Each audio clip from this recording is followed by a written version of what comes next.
भाई ने भाई को मरवाया। एक गांव में एक किसान रहता था, जिसका जीवन साधारण था, लेकिन उसकी जिंदगी में एक उलझन भी थी। उसकी दो पत्नियां थीं, और दोनों से उसे एक एक बेटा था। दोनों बेटों की शादी हो चुकी थी, और किसान को लगा कि अब उसकी जिंदगी स्थिर और सुखी हो गई है। लेकिन समय ने उसे एक नई चुनौती दी, जब उसके छोटे बेटे की तबीयत अचानक बिगड़ने लगी। बड़े भाई ने अपने छोटे भाई का इलाज करवाने की पूरी कोशिश की। उसने गांव के आसपास के वैद्यों से परामर्श लिया, लेकिन छोटे भाई की तबीयत में कोई सुधार नहीं हुआ। धीरे धीरे खर्च बढ़ता गया, और छोटे भाई की हालत और भी बिगड़ती चली गई। बड़े भाई के मन में चिंता ने धीरे धीरे एक कड़वाहट का रूप ले लिया। एक दिन बड़े भाई ने अपनी पत्नी से सलाह मशविरा किया। उसने कहा, यदि छोटा भाई मर जाए तो हमें उसके इलाज के लिए और पैसा खर्च नहीं करना पड़ेगा। उसकी पत्नी, जो उसकी सोच में सहभागी हो गई थी, उसने एक भयानक सुझाव दिया, क्यों न किसी वैद्य से बात करके उसे जहर दे दिया जाए। किसी को शक भी नहीं होगा, और उसकी मौत को बीमारी का कारण माना जाएगा। बड़े भाई ने अपनी पत्नी की बात मान ली और एक वैद्य से संपर्क किया। उसने वैद्य से कहा, जो भी तुम्हारी फीस होगी, मैं देने को तैयार हूँ। बस मेरे छोटे भाई को ऐसा जहर दे दो जिससे उसकी मृत्यु हो जाए। लालच और निर्दयता से भरे वैद्य ने इस नृशंस प्रस्ताव को स्वीकार कर लिया और छोटे भाई को जहर दे दिया। कुछ ही दिनों में छोटे भाई की मृत्यु हो गई। बड़े भाई और उसकी पत्नी ने अंदर ही अंदर खुशी मनाई, ये सोचते हुए कि अब रास्ते का कांटा निकल गया है और सारी संपत्ति उनकी हो गई। छोटे भाई का अंतिम संस्कार कर दिया गया और समय बीतता चला गया। कुछ महीनों के बाद किसान के बड़े बेटे की पत्नी ने एक बेटे को जन्म दिया। परिवार में खुशी की लहर दौड़ गई और उन्होंने बड़े लाड प्यार से बच्चे की परवरिश की।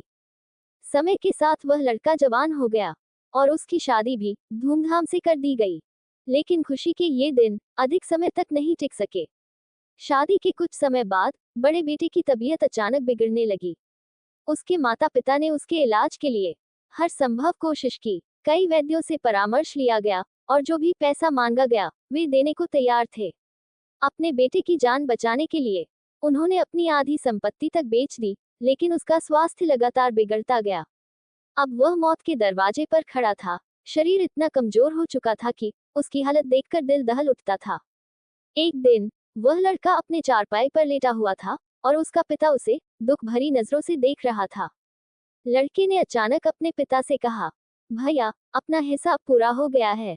अब बस कफन और लकड़ी का इंतजाम बाकी है, उसकी तैयारी कर लो। पिता ने सोचा कि उसका बेटा बीमारी के कारण बड़बड़ा रहा है और बोला, बेटा, मैं तेरा बाप हूँ, भाई नहीं। लड़के ने दुखी आवाज में कहा, पिताजी, मैं आपका वही भाई हूँ जिसे आपने जहर देकर मरवा दिया था। जिस संपत्ति के लिए आपने मुझे मारा, वही अब मेरे इलाज में आधी बिक चुकी है। हमारा हिसाब बराबर हो गया है। ये सुनकर पिता का दिल टूट गया। वह फूट फूट कर रोने लगा और बोला, मेरा तो सब कुछ नाश हो गया।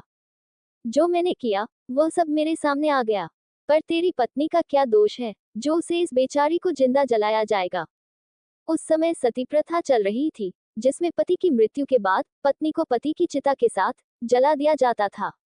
लड़के ने दुख भरी नजरों से अपने पिता को देखा और कहा, पिताजी, वह वैद्य कहाँ है जिसने मुझे जहर खिलाया था। पिता ने उत्तर दिया, तुम्हारी मृत्यु के 3 साल बाद वह मर गया था। लड़के ने कड़वाहट से हंसते हुए कहा, वह दुष्ट वैद्य आज मेरी पत्नी के रूप में है।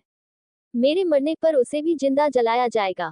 कहते हैं, परमेश्वर का न्याय अटल होता है। इस कहानी में उस न्याय की झलक मिलती है। जीवन में किए गए कर्मों का हिसाब किताब कहीं न कहीं सामने आ ही जाता है। कहानी के अंत में यही संदेश मिलता है कि जो बोओगे वही काटोगे।